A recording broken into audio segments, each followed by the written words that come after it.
নমস্কাৰ, তোমালোক সকলোকে আমাৰ ইউটিউব চেনেলৰ অন্য এটা ভিডিঅ'লৈ স্বাগতম জনাইছোঁ। আজি আমি সপ্তম শ্ৰেণীৰ অসমীয়াৰ দ্বিতীয় যিটো অধ্যায় আছে, ঈশ্বৰ বিশ্বাসী হ'বা, সেই পাঠটোৰ প্ৰশ্ন উত্তৰখিনি কৰিবলৈ যত্ন কৰিম। তো প্ৰথম যিটো প্ৰশ্ন আছে যে কেনে মানুহৰ মনত শান্তি আৰু সুখে নিগাজিকৈ বাস লয়, তো ইয়াৰ শুদ্ধ উত্তৰটো হ'ব যিজনে ঈশ্বৰত বিশ্বাস ৰাখে আৰু নিজৰ জীৱনৰ সকলো সুখ দুখ লাভ ক্ষতি ঈশ্বৰৰ ওপৰত চাৰি কৃতিত্বত মনোনিৱেশ কৰে, তেনে ব্যক্তিৰ মনত শান্তি আৰু আনন্দ প্ৰবাহিত হয়। খ নম্বৰটো হ'ল ঈশ্বৰত বিশ্বাস কৰোঁতাজনৰ বুকু ভয়তে নকঁপে কিয়? কাৰণ ঈশ্বৰত আস্থা থকা ব্যক্তিজনে ঈশ্বৰে তেওঁক সহায় হিচাপে থাকিব আৰু যিকোনো বিপদৰ পৰা তেওঁক ৰক্ষা কৰিব। গ নম্বৰটো হ'ল নাস্তিক আৰু সংশয়বাদীৰ ভৱিষ্যত কেনেধৰণৰ হয়? নাস্তিক আৰু সন্দেহবাদীৰ জীৱনৰ আগলৈ পথ অন্ধকাৰ উদ্বেগ আৰু অশান্তিৰে পৰিপূৰ্ণ হয়। ঘ নম্বৰটো হ'ল তোমালোকৰ লেখকে কীটাণুকীট বুলি কাৰ কথা বুজাব খুজিছে? তো ইয়াৰ উত্তৰটো হ'ল লেখকে সাধাৰণ মানুহৰ কথা কীটাণুকীট বুলি বুজাব খুজিছে। ঈশ্বৰ প্ৰাপ্তিৰ সহজ উপায় কি? ঈশ্বৰ পাবলৈ সহজতম উপায় হৈছে সৰলতা আৰু বিশ্বাস। প্ৰথম ছটো হৈছে যে প্ৰশান্ত পুৰুষ আনন্দময় কোন? প্ৰশান্ত পুৰুষ আনন্দময় বুলি ঈশ্বৰৰ কথাই উল্লেখ কৰা হৈছে। 2 নম্বৰ প্ৰশ্নটো হৈছে যে লক্ষ্মীনাথ বেজবৰুৱাৰ একমাত্ৰ কবিতা পুথি আৰু উপন্যাসখনৰ নাম কি? কবিতা পুথিখনৰ নাম হৈছে কদমকলি আৰু উপন্যাসখনৰ নাম হৈছে পদুম কুঁৱৰী। 3 নম্বৰত লেখকে ঈশ্বৰত বিশ্বাস ৰাখিবা বুলি কিয় কৈছে? কাৰণ ঈশ্বৰত বিশ্বাস ৰাখিলে মানুহৰ মন শান্তি আৰু আনন্দৰে পৰিপূৰ্ণ হয়। এনে বিশ্বাস থকা মানুহে ভয় নাপায় আৰু যিকোনো সময়ত সাহসেৰে আগবাঢ়ে। সেয়েহে লেখকে ঈশ্বৰত বিশ্বাস ৰাখিবলৈ কোৱাৰ পৰামৰ্শ দিছে। প্ৰসংগ সংগতি দশাই ব্যাখ্যা কৰিব দিছে। প্ৰথম যিটো প্ৰশ্ন হ'ল তোমালোকৰ যে বেদ পুৰাণ কোৰাণ বাইবেল ন্যায় দৰ্শন পঢ়িলেই তুমি ঈশ্বৰক পাবা বুলি নাভাবিবা। তো এই লাইনটোৰ তোমালোকক কি কৰিব দিছে? প্ৰসংগ সংগতি দশাই ব্যাখ্যা কৰিব দিছে। ইয়াত তোমালোকৰ ধুনীয়াকৈ ব্যাখ্যা কৰি থোৱা হৈছে। তো তোমালোকে নিজে চাই ল'বা, লিখি ল'বা। তাৰপৰা খ নম্বৰটো তেনেকৈ মানুহ এই পৃথিৱীত বাপেক মাক নাইকিয়া মাউৰা ল'ৰাৰ নহয়। তো ইয়াৰো ব্যাখ্যাটো তোমালোকক কৰা হৈছে। যিটো ব্যাখ্যা হয় তোমালোকে নিজেই বনাই লিখিব লাগে।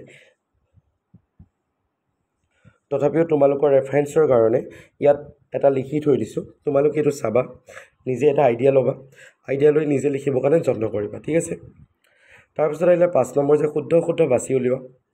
ঈশ্বৰত বিশ্বাস কৰোঁতাজনৰ বুকু ভয়ত কঁপে, অশুদ্ধ। ঈশ্বৰক যোনে বিশ্বাস কৰে তেওঁ বুকু কেতিয়াও নকঁপে, ঠিক আছে? অবিশ্বাসীজনৰ সংকটকালত নিৰ্ভৰ কৰিবলগীয়া কোনো নাই, শুদ্ধ। তাৰপিছত আহিলে ঈশ্বৰ আছে আৰু তেওঁ পিতৃ মাতৃৰ দৰে সদায় আমাক আৱৰি আছে। তো এইটো হ'ব শুদ্ধ হ'ব। সহজ জ্ঞান বিশ্বাস তোমাক ঈশ্বৰক নিদিব। সহজ জ্ঞান বিশ্বাসে তোমাক ঈশ্বৰক নিদিব। সেইটো হ'ব তোমালোকৰ অশুদ্ধ। প্ৰশ্নবোৰ চাই ল'বা কিতাপত যদি কিবা উল্টা পুল্টা হৈছে। ঈশ্বৰৰ ৰাজ্যত কেতিয়াও অন্যায়ৰ শাস্তি নোহোৱাকৈ নাযায়। তো এইটো শুদ্ধ হ'ব। তাৰপিছত আহিল তোমালোকৰ ভাৱ বহলাই লিখা। এটা বাক্য দিব, সেই বাক্যটোৰ বিষয়ে তোমালোকে চাই অলপ দীঘলকৈ বহলাই লিখিব লাগে। যেনে তৰ্কশাস্ত্ৰ মহা ব্যাখ্যী। তো ইয়াৰো এনেকৈ দীঘলকৈ লিখা হৈছে। দীঘল প্ৰশ্ন হয় যিহেতু উত্তৰবোৰ তোমালোকে চাই ল'বা। আৰু অসমীয়াত যিমান পাৰা নিজে বনাই লিখিবৰ কাৰণে যত্ন কৰিবা। যিমান নিজে বুজি নিজে বনাই লিখিবা সিমান শিকিবা আৰু সিমানেই নম্বৰ বেছিকৈ পাবা। যেতিয়া ছেম টু ছেম মুখস্থ কৰি লিখিবা ন, ইজনৰ লগত সিজনৰ যেতিয়া মিলি যাব, তো বহি চোৱা যিজন ব্যক্তি সেইজন ব্যক্তি এনেই তোমালোকক নম্বৰ কমাই দিব। তো নিজে এটা নতুন ৰূপত বনাই সৃষ্টি কৰি লিখিবা, তেতিয়া পৰীক্ষাত নম্বৰ ভাল পাবা। তো মানুহে অৰ্জনৰ ফল ভোগে।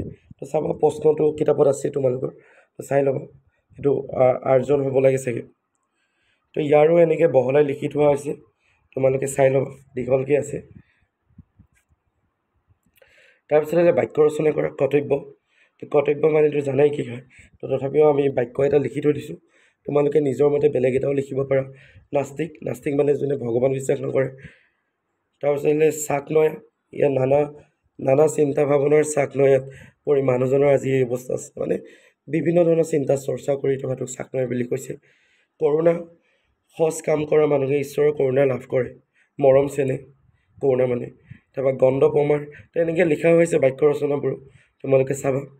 তাৰপিছত বিপৰীত শব্দ লিখিব হৈছে সুখ দুখ পিতৃ মাতৃ শাৰীৰিক মানসিক আয় বোপায় ইলোক পৰলোক নাস্তিক আস্তিক বিশ্বাস অবিশ্বাস ন্যায় অন্যায় শব্দ সাজা শান্তি স্থাপন এন্ধাৰ ভুঞ্জে উদ্ধাৰ বৃষ্টি এইবোৰ এনেকৈ লিখা হৈছে শব্দ অৰ্থ লিখিব দিছে নিগাজী মানে চিৰস্থায়ী প্ৰশান্ত মানে ধীৰ সুস্থিৰ কৰুণা মানে দয়া কৃপা নিথৰুৱা মানে আশ্ৰয়হীন তেনেকৈ আছে বাকী 11 নম্বৰত কৈছে তোমালোকৰ লক্ষ্মীনাথ বেজবৰুৱাই সাহিত্য কীৰ্তিৰ বিষয়ে এটি টোকা প্ৰস্তুত কৰা লিখা হৈছে লক্ষ্মীনাথ বেজবৰুৱাদেৱে গোটেই জীৱনটোত সাহিত্যৰ বিষয়ে কিনো কৰিলে কি অৱদান দিলে তাৰ বিষয়ে লিখিব দিছে এইবোৰ ধুনীয়াকৈ লিখা হৈ আছে তোমালোকে চাবা লক্ষ্মীনাথ বেজবৰুৱাৰ আত্মজীৱনীমূলক গ্ৰন্থসমূহৰ নাম লিখা তো তেওঁ আত্মজীৱনী গ্ৰন্থখনৰ নাম হৈছে মোৰ জীৱন সোঁৱৰণ ঠিক আছে